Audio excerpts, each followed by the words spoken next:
Welcome to stock live TV. So మనం టాపిక్లోకి వెళ్ళిపోతే అసలు స్టాక్స్ అంటే ఏంటో ఈరోజు చూద్దాం. సో స్టాక్స్ అంటే ఏంటంటే మీకు ఒక ఓనర్షిప్ వస్తుంది. ఒక కంపెనీలో మీరు స్టాక్స్ కొన్నారంటే అర్థం ఏంటంటే మీరు ఒక కంపెనీలో ఒక వాటాదారుడు అయ్యారు. అంటే అందరితో పాటు మీకు కూడా కొంత ఓనర్షిప్ వస్తుంది. సరే మేము కొన్నాము, మాకు ఓనర్షిప్ వచ్చింది, మాకేం వస్తుంది? సో మీకు వచ్చేది ఏంటి అంటే ఓటింగ్ రైట్స్ వస్తాయి. అంటే ఏదైనా డెసిషన్ తీసుకోవాలనుకుంటే మేనేజ్మెంట్ షేర్ హోల్డర్స్ అందరినీ కూడా ఓటింగ్ చేయమని అడుగుతుంటాయి. ఏజిఎం లెవెల్లో కానీ లేదంటే ఏదైనా ఎక్స్ట్రాడినరీ మీటింగ్స్ జరుగుతున్నప్పుడు అందరు షేర్ హోల్డర్స్ని పిలుస్తాయి. సో పిలిచినప్పుడు మీరు దాంట్లో ఓటింగ్లో పార్టిసిపేట్ చేయొచ్చు. సో స్టాక్స్ కొంటే ఏదైతే మీరు ట్రేడింగ్ చేయడం వల్ల వచ్చే ఇన్కమే కాకుండా మీరు వాటాదారుడు అవడం వల్ల డివిడెండ్ కూడా మీకు వస్తుంది. ఇది మనం ఇన్కమ్ కింద కూడా కన్సిడర్ చేయొచ్చు.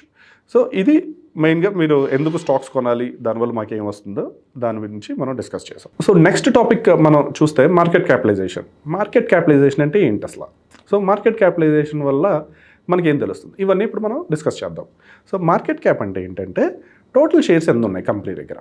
సో ఈ total shares into market price ఎంత ఉంది. ఈరోజు షేర్ మార్కెట్లో 1000 రూపీస్ ఉంది. అలాగే కంపెనీ దగ్గర షేర్స్ 10 లక్షలు ఉంటాయి.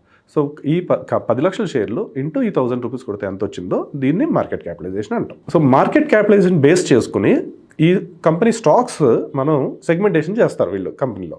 అంటే ఏం చేస్తారంటే 1000 crores పైన ఉంటే కనుక దీన్ని లార్జ్ క్యాప్ అని, 1500 to 1000 ఉంటే కనుక మిడ్ క్యాప్ అని, అలాగే 500 కన్నా తక్కువ ఉంటే కనుక స్మాల్ క్యాప్ అని అంటాం.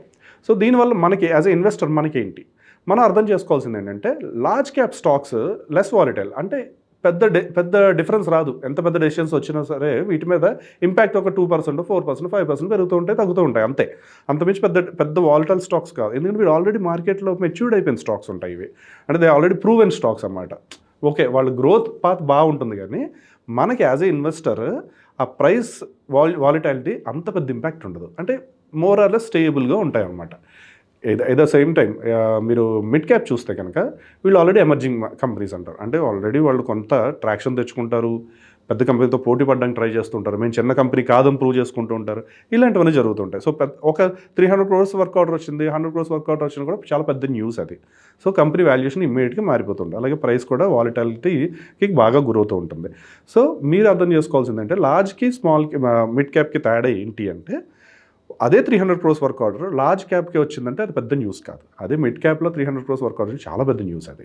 ఎందుకంటే వాళ్ళు నెక్స్ట్ లెవెల్కి వెళ్ళడానికి ఉపయోగపడతాయి. సో మీకు అర్థమైంది కదా. థర్డ్ థింగ్ వచ్చేసి స్మాల్ క్యాప్ చాలా వాలిటైల్ ఉంటాయి. ఎందుకంటే వీళ్ళ దగ్గర ఉన్న క్యాపిటల్ బేస్ చాలా చిన్నది కంపారిటివ్గా మిగతా ఇద్దరితో పోల్చుకుంటే వీళ్ళ దగ్గర ఉన్న క్యాపిటల్ చాలా చిన్నది. సో వీళ్ళకి ఒక 100 crores వర్క్ ఆర్డర్ లేదా 50 crores వర్క్ ఆర్డర్ వచ్చినా, లేదంటే ఏదైనా గవర్నమెంట్ ఆర్డర్ వచ్చిందని ఒక న్యూస్ వచ్చినా, లేదంటే చిన్న ఏదైనా నెగిటివ్ న్యూస్ వచ్చినా కూడా చాలా ఇంపాక్ట్ అయిపోతూ ఉంటాయి ఇవి. సో అంటే హై రిస్క్ స్టాక్స్ అంటారు వీటిని. అలాగే వీరు ఒకసారి అవుట్ పర్ఫామ్ చేసేస్తారు. ఎగ్జాంపుల్కి తీసుకుంటే సైబర్ సెక్యూరిటీ కంపెనీస్ ఇదివరకు అసలు సైబర్ సెక్యూరిటీది ఏముంది, మనం ఓన్లీ యాంటీవైరస్లు ఇవి అవే అమ్ముకునేవారు. ఫైన్, బాగానే ఉంది. కానీ మీరు అబ్జర్వ్ చేస్తే లాస్ట్ 4-5 ఇయర్స్లో సైబర్ సెక్యూరిటీ థ్రెట్స్ చాలా ఎక్కువైపోయాయి. ఈవెన్ మన ఫోన్ కూడా చాలా సైబర్ సెక్యూరిటీ థ్రెట్స్ వస్తున్నాయి. అంటే ఏదో లింక్ పంపిస్తారు, మీకు వైరస్ వస్తుంది, మీ అకౌంట్లో డబ్బులు పోతాయి, ఇవన్నీ చెప్తున్నారు. సో వీటికి అగెనెస్ట్గా ఆల్రెడీ వీళ్ళు సాఫ్ట్వేర్ రెడీ చేసి ఉన్నారు. సో అలాంటి కంపెనీస్కి ఒక్కసారిగా డిమాండ్ పెరిగింది. ఒకసారి డిమాండ్ పెరిగి టెలికామ్ కంపెనీస్ కానీ, ఆల్రెడీ ఉన్న ఎగ్జిస్టింగ్ బ్యాంకింగ్ కంపెనీస్ కానీ, వీళ్ళందరూ ఫిన్టెక్ కంపెనీస్ కానీ, వీళ్ళందరూ ఇలాంటి కంపెనీస్ ఏమున్నాయి సైబర్ సెక్యూరిటీ కంపెనీస్ అని చెప్పి వాళ్ళకి ఆర్డర్లు ఇవ్వడం మొదలుపెట్టారు. సో సడన్గా వీళ్ళు అవుట్ పర్ఫామ్ చేయడం మొదలెట్టారు. అప్పటిదాకా చిన్న కంపెనీ కాస్త they are going very good అనమాట.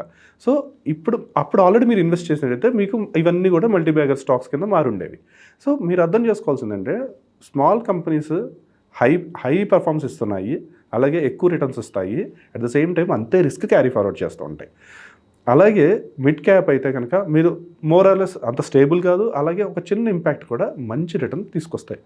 అలాగే లార్జ్ క్యాప్కి వెళ్తే కనుక లెస్ రిస్క్, వాలిటాలిటీ చాలా తక్కువ ఉంటుంది కంపారిటివ్గా. ఎందుకంటే ఆల్రెడీ ప్రూవ్ చేసేస్తున్న కంపెనీస్ అవి.